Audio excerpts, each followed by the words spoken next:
Okay, we are going to talk about Jefferson and his foreign affairs. Background information. On the last video, we talked about some events leading up to the Embargo Act, but I stopped short because I don't want to ruin the soap opera drama for you.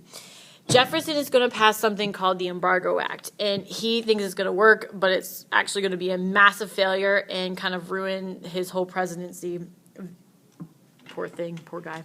So, events leading up to the Embargo Act. Just to give a rundown, I've already talked about in the last video. Whoa, that's a giant A, so sorry. We should know this already. France and Great Britain are at war, like always. If they're not at war, something's wrong. So, here's the problem. This war is interfering with U.S. trade. Our merchants are trying to trade with both sides and just everybody in general and we can't. Great Britain is going to block French trade. So now we're starting to get messed with a little bit. So France is going to turn to U.S. merchants to trade. So they'll give their stuff to us, and then we'll take it to France. So we can get around the blockade, because rule of war is, if you are not a belligerent country, which means you're not at war, you're not supposed to get touched. You're allowed to, freedom of seas type of deal. You're allowed to trade back and forth. So we are super happy about this because we are getting a ton of money for it. Great Britain, on the other hand, is not okay with this. They are super mad at us because we are basically stealing from them. We're helping the French, which is a no-no, and we're becoming a competitor in the trade game. Great Britain is losing business because we are picking it up. So we're becoming number one trading competitor. So that's why they're mad at us. We are competing with them. So Great Britain starts to... Here, let's back up a little bit to make sure that we have our notes we need to do. So once we get to take over French trade, Great Britain is going to become upset. Right there. And because we are helping, USA is helping France. And we are now competing for trade. Not okay with them. So Great Britain, in response,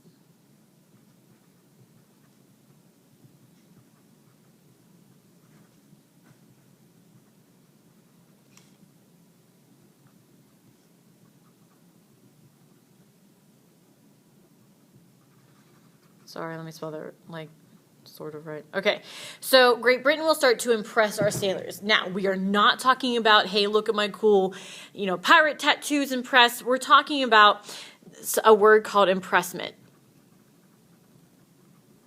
Impressment means that Great Britain was kidnapping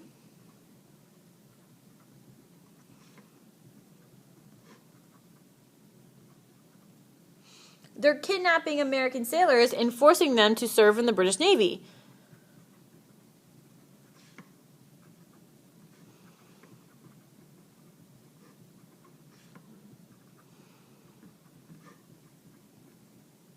That's an N, not an H.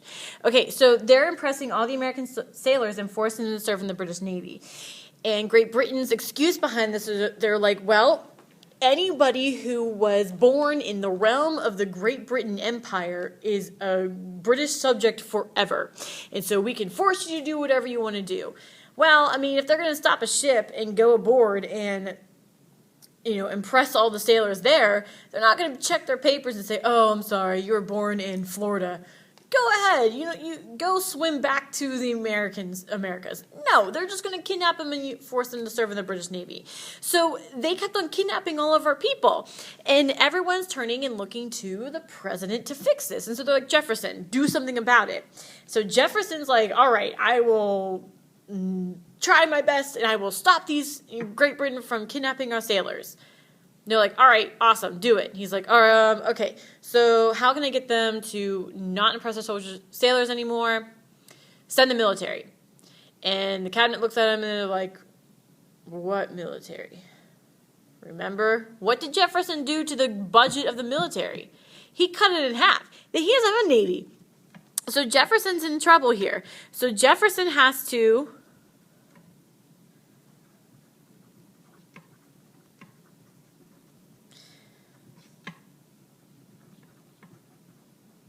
do you remember earlier when I said you should hear some ominous music in the background because the blonde chick inside the horror movie has left the group and you should be hearing ominous music? If I can find it, I will show you again. Aha! This right here. Remember, problem later if he's going to get rid of the military when he becomes president and he's going to lower the national debt by getting rid of the military and the Navy, and you're like, oh yeah, that's awesome, no more debt. Problem, Great Britain's impressing all of our soldiers. He needs a military. He needs a Navy to stop them from doing it. But he doesn't have one. And so Jefferson, being, the Democrat Republican that he is, who doesn't like big government, doesn't like spending, and when his people told him how much it would cost to build a Navy, he almost passed out. He was like, nope, we're not doing that. I'm not spending money on a Navy. I'm not going to raise taxes to fund a Navy. No way. There has to be another way to do this. He's like, I'll just negotiate with Great Britain. It'll be fine. So he tries to negotiate. They're like, no, I'm sorry. We're too busy kidnapping your people and blowing up France that we can't talk to you right now. And so Jefferson is going to try something else. He is going to pass something called an embargo act. Now, this embargo act is a massive failure. Right off the bat, massive failure. He doesn't have a military to stop him, and so he's going to declare an embargo. Now, the embargo, just all it did was it shut down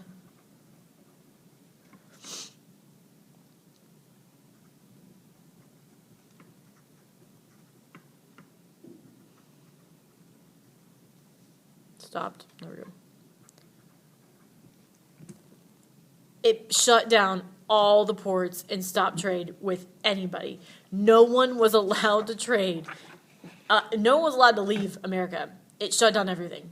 You were stuck in wherever you were. So sorry. Now, his thought behind this is he's like, oh, this is so going to work.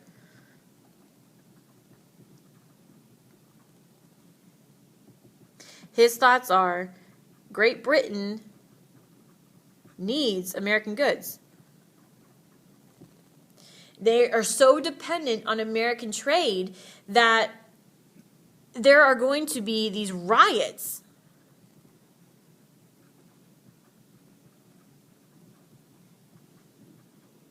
That there are these riots going to be in these streets, and the people and the merchants are going to be demanding American goods. They're going to start, looting and killing people and all this stuff over American goods because they need it so much. And so he was like, give it an hour. There will be so many riots in the streets that Great Britain's going to have to stop impressing our soldiers. So the riots in the streets will lead to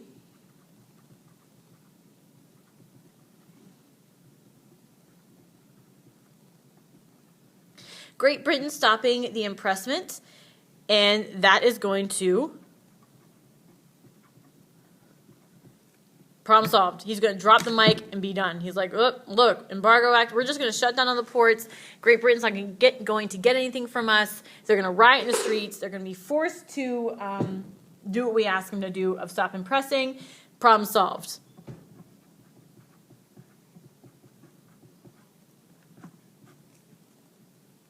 Epic failure. Absolute epic failure.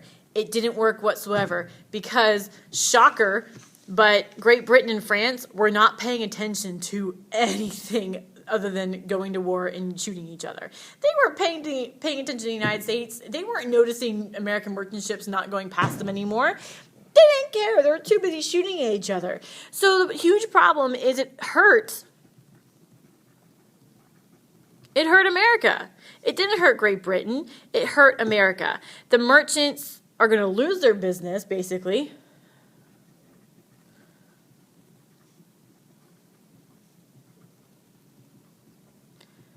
American merchants went bankrupt. Sailors lost their jobs. Farmers could not export their goods.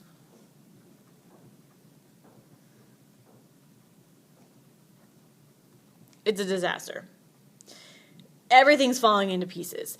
So because, hello, if Great Britain's not getting American goods, are they just going to be like, oh my God, what am I going to do? No one else can make sugar, or no one else can grow rice. No one else can do all of that. There is a giant country underneath the United States. Not country, that's wrong. A giant continent underneath the United States that does all that stuff. It's called South America. So Great Britain's just going to go there. They're just going to find other people to get goods from. Other people, other countries, that kind of stuff. They're just going to go somewhere else. And the United States is going to lose business. And these three things are going to make the country basically go into a depression. It's only going to hurt the United States. Plus, farmers, they couldn't export their goods, but farmers also pretty much relied on Great Britain's manufactured goods.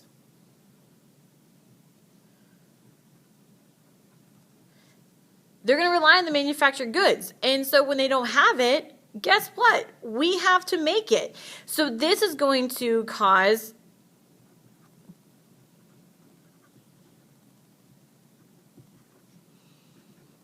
us to develop industry. It's going to cause industries to increase in the United States. Jefferson, remember, Jefferson's going to not want industry. He likes farming. So Jefferson's dream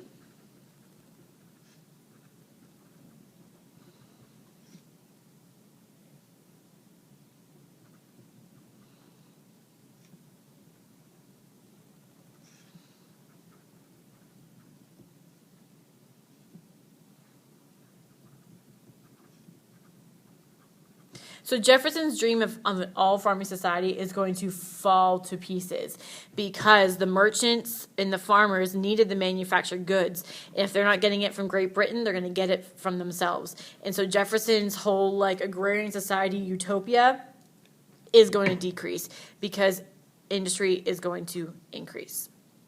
So recap real quick, the Embargo Act is going to be an epic failure. Great Britain's going to impress our soldiers, remember, not by pirate tattoos, but they're going to be kidnapping our sailors and using them and forcing them to serve in the British Navy. Jefferson cannot force them to stop because he does not have a navy. So he's going to pass something called the Embargo Act, which is going to be an epic failure because it shut down all the ports and stopped trade, causing Great Britain to go somewhere else to get their goods. And our industries, or not our industries, our economics is going to fail because if he puts so much backing behind the farms and they can't get their goods out to export, they can't make any money. And so sailors are going to lose their jobs, unemployment's going to rise, merchants are going to go bankrupt, and industry is actually going to increase because we have to do something to make money and jobs and stuff like that. So Jefferson's foreign troubles, the main thing you got to know is the Embargo Act for him and his lack of navy to stop Great Britain from impressing us. Good? Good.